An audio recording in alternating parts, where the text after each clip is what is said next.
twin brother's lies destroyed my life. My parents kicked me out, and now, after years of neglect, they're asking for my money. I'm a 28-year-old female with a twin brother. Growing up, my twin brother and I had quite different treatment from our parents. For some reason, my parents were certain that my brother was destined for greatness, whereas I was labeled the black sheep since I was more interested in sports and making friends than in studying. They continually compared us, which was discouraging and damaged my self-esteem from an early age. As a child, I had to watch my brother have elaborate birthday parties for his pals while I was treated as an afterthought. He frequently had sleepovers with his pals, whereas I was never allowed to bring my friends home. To be honest, I dreaded every moment of my youth. My grandma was the only person in the family who seemed to care about me. When she came, she always brought me my favorite chocolates and occasionally gave me a few bucks to treat myself later. As the years went by, this overt preference for my twin brother evolved into emotional abuse directed at me. My parents would openly insult my academics and activities. No matter how hard I tried, I could never satisfy their expectations of being the ideal child.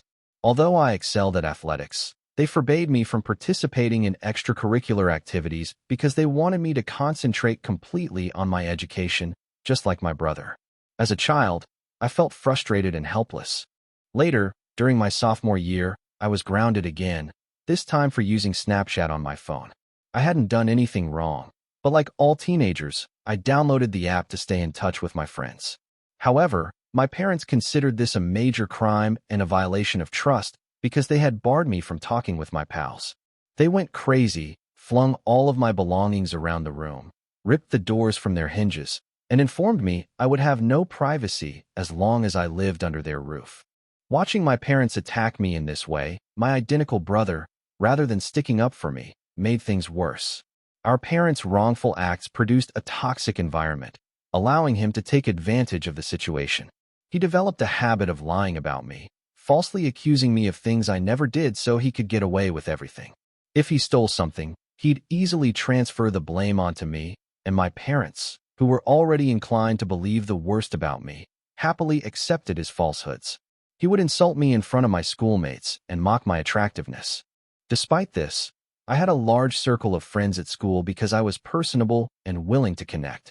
My twin, on the other hand, suffered socially and disliked the fact that I could interact with others while he, as an introvert, felt uncomfortable. This jealousy boiled over during our 14th birthday party when none of his buddies showed up. I'm not sure why they did that to him, but in stark contrast, my friends treated me to ice cream, and I had a fantastic day. This irritated my brother even more. To get retribution, my brother started spreading false tales about me at school, depicting me as a spoiled brat. He falsely accused me of physically assaulting him at home since our parents loved him more. He escalated the situation without my knowledge. To fake proof, he would punch himself, causing injuries such as a black eye or a bruised shoulder. The next day, he would boldly stroll into school, exhibiting his self-inflicted injuries as proof of my alleged assault. In fabricating stories when our parents questioned him about the injuries, he would lie, claiming that they were the result of innocent activities such as playing football with friends.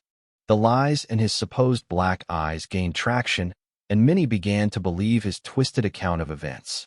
It didn't take long for whispers to spread, and my friends began to look at me suspiciously. At first, I noticed minor changes.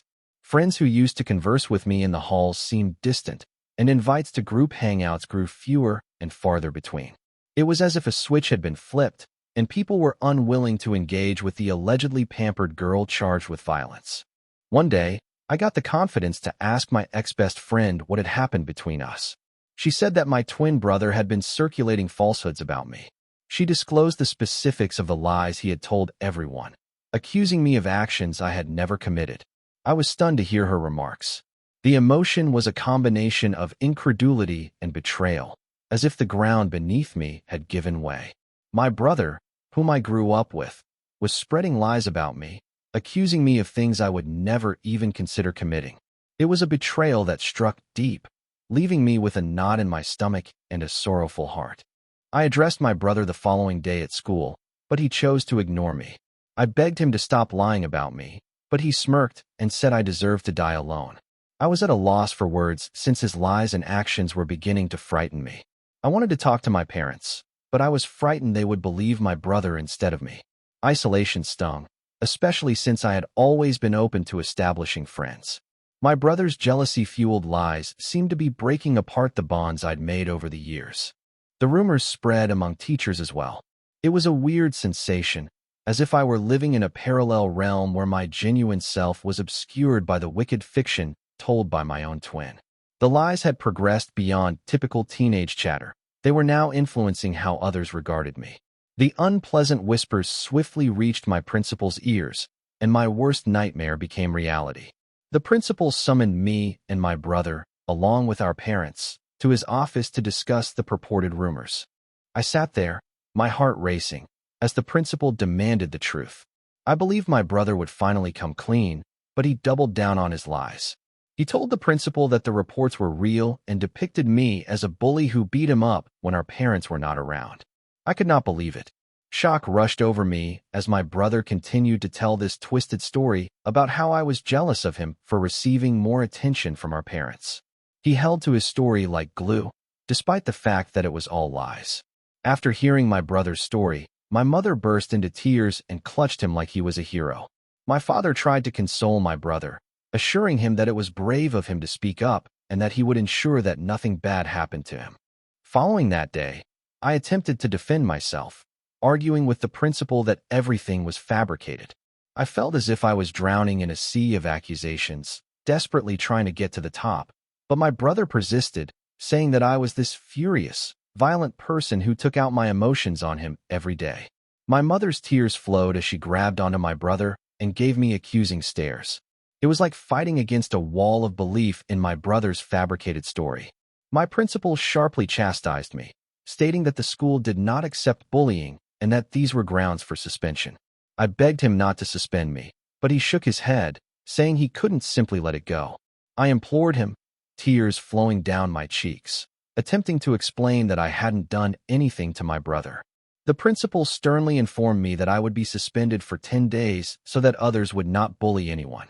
It hit me hard, and I began crying even more, virtually asking him to reconsider.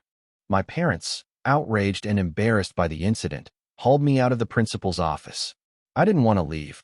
I wanted to argue my case and make them understand, but they weren't having it. We left the school, my heart full of frustration and embarrassment. When we came home, things changed drastically. My father started packing my belongings out of the blue. I was stunned, perplexed, and had no idea what was going on. My mother asked him what he was doing, but he simply yelled that he couldn't allow me to live in the same house as my brother anymore. I was crying, virtually on my knees, and begged my brother to tell them the truth, but he remained cool, unmoved by my feelings. My father kept packing my belongings before throwing the bag into our foyer. I clung to my father's legs, asking him not to kick me away. It felt as if a nightmare were happening. He informed me that a bully like me did not deserve to reside in his home, and that he would call his mother, my grandmother, to come and pick me up if she wished. It felt as if the world had collapsed beneath me. I stood there in amazement, surrounded by my stuff scattered over the foyer, booted out of my own home. Eventually, my grandmother showed up. She helped me grab all of my belongings and load them into the car. She helped me into the passenger seat and made sure I was wearing my seat belt before strolling towards my parents' front door. She rang the doorbell, and when my father opened it, she began yelling at him for treating me this way. With firm determination, she informed him that if he ever approached or attempted to contact me again, she would not hesitate to call the police or CPS because what he had done to a youngster like me might land him in jail.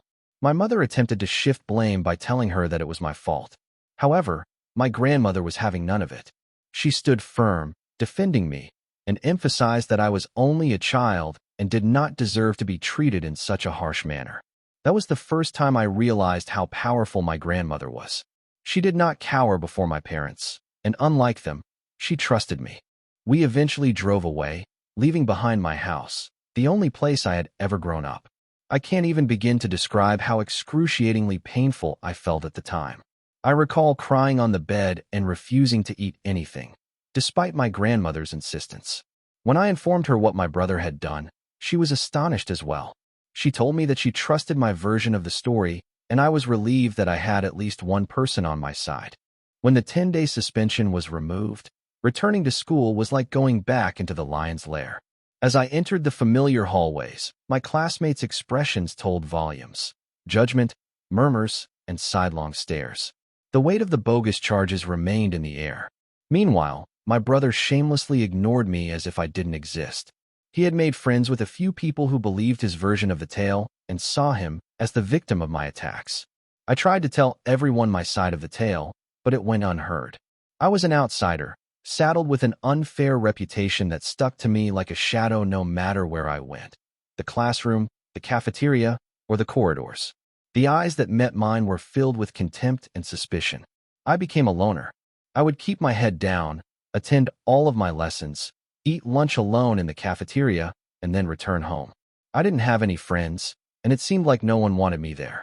Throughout this, my parents never called to check on me.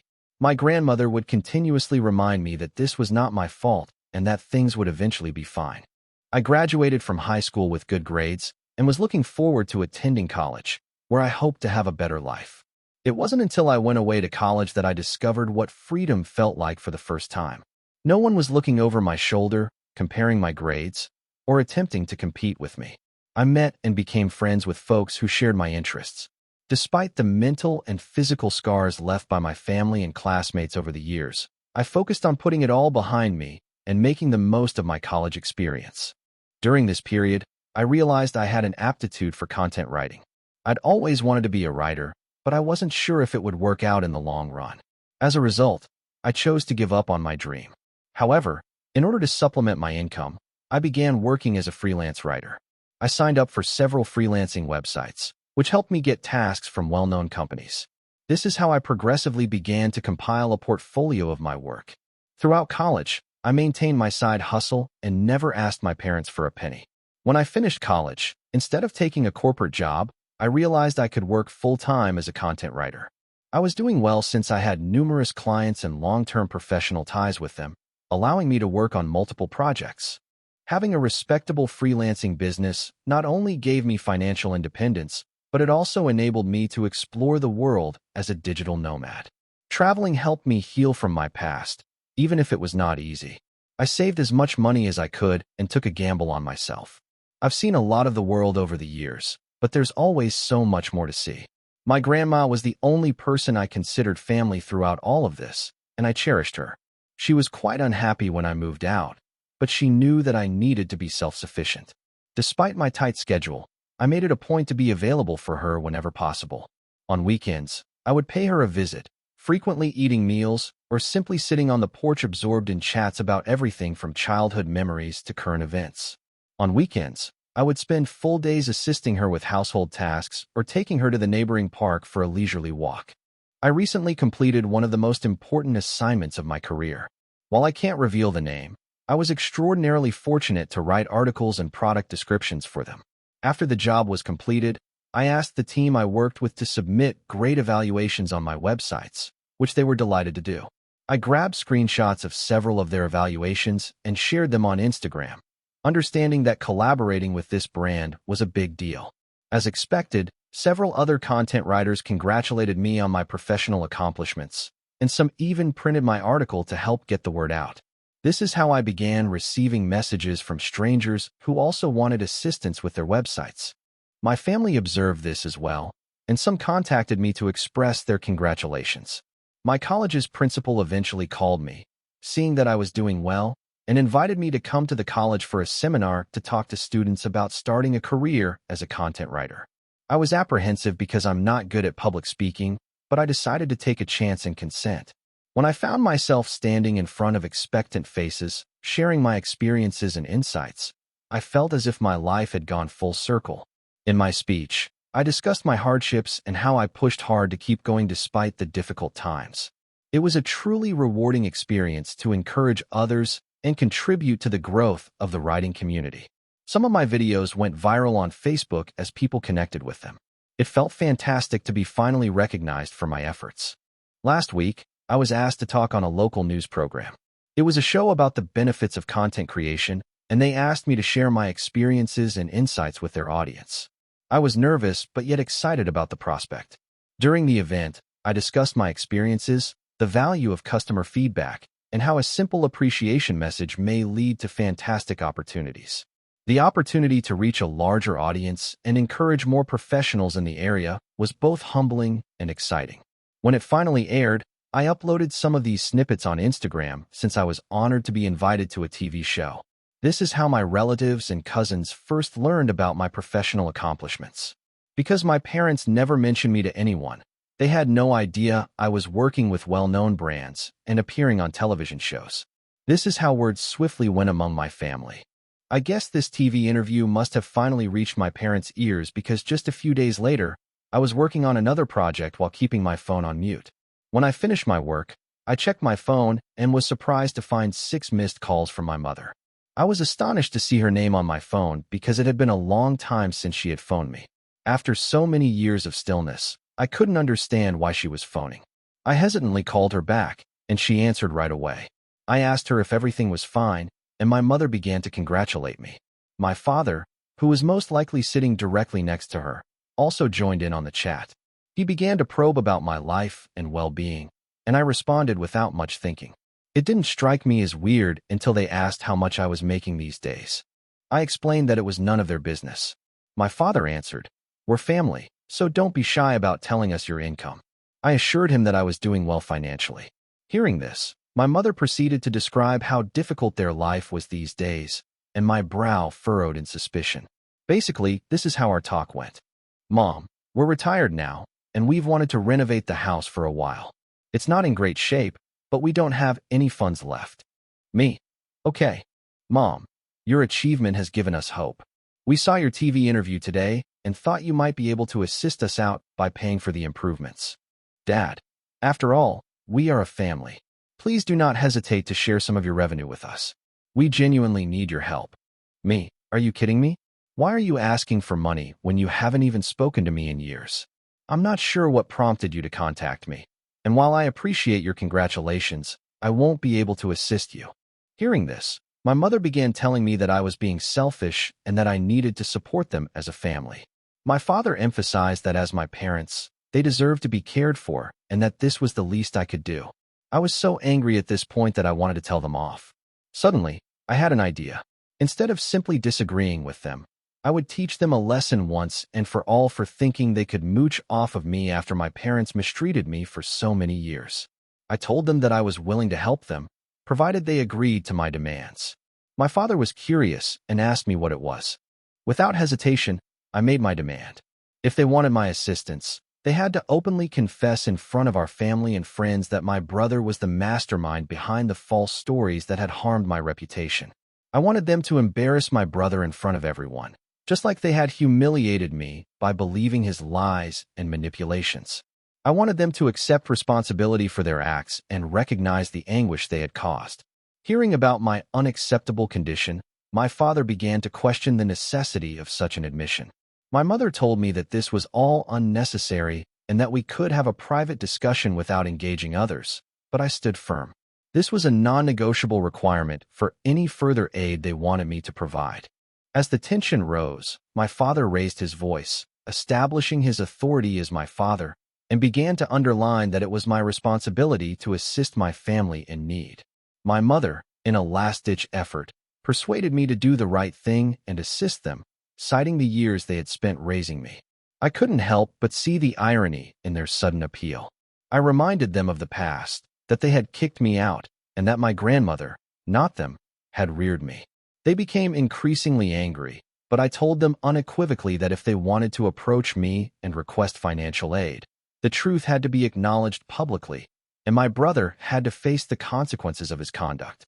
Since this talk, my parents have been calling me often, but I'm ignoring them. I'm beginning to regret even phoning them back that day. I'd like to know if I'd be a complete idiot if I didn't aid my parents. Update.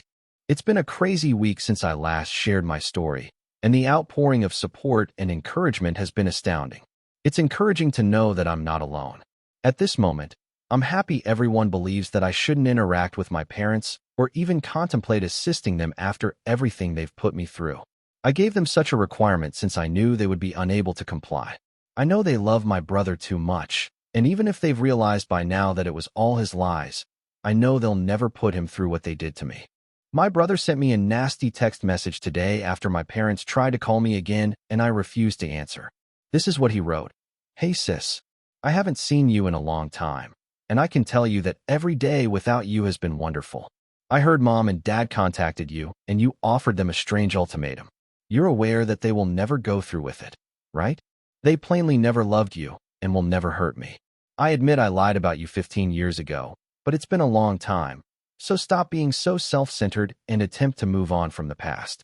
You're unmarried and childless, so why not help them out by paying for their home repairs and renovations?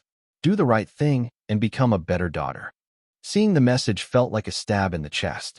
The hubris to reject the difficulties I had encountered and the conditions I had established revealed his lack of empathy. The attempt to guilt-trip me by emphasizing my single and childless situation added an extra degree of insensitivity. His idea that I should prioritize their needs over my own was not only disrespectful, but also demonstrated how little he valued me. Fueled by dissatisfaction and a strong desire for justice, I decided it was time to take matters into my own hands and expose the truth that had been buried for far too long. I sat down to compose an email to my parents and close relatives, detailing the traumatic events of my upbringing and the unfair treatment I had received while growing up in my family home. In the email, I highlighted the tight and restrictive environment I encountered at home, as well as how my parents treated me differently from my twin brother. I also looked into the spiteful and utterly false rumor my brother had circulated about me at school, which had resulted in serious consequences and ruined my image. I wrote about how my parents had kicked me out, and if it hadn't been for my grandmother, I could have died on the streets by now. Toward the conclusion, I requested that everyone read a message my brother had sent me. I enclosed a screenshot in which he acknowledged lying about me. It was a simple confession, and I hoped it would reveal the lies that had lasted for too long. I sent the email just an hour ago, and I know what will happen when my parents and brother see it next. I'll let you know how my family reacts to my email. Update. It's been a month since my previous update, and a lot has happened. As you may guess, my family erupted when they received the email.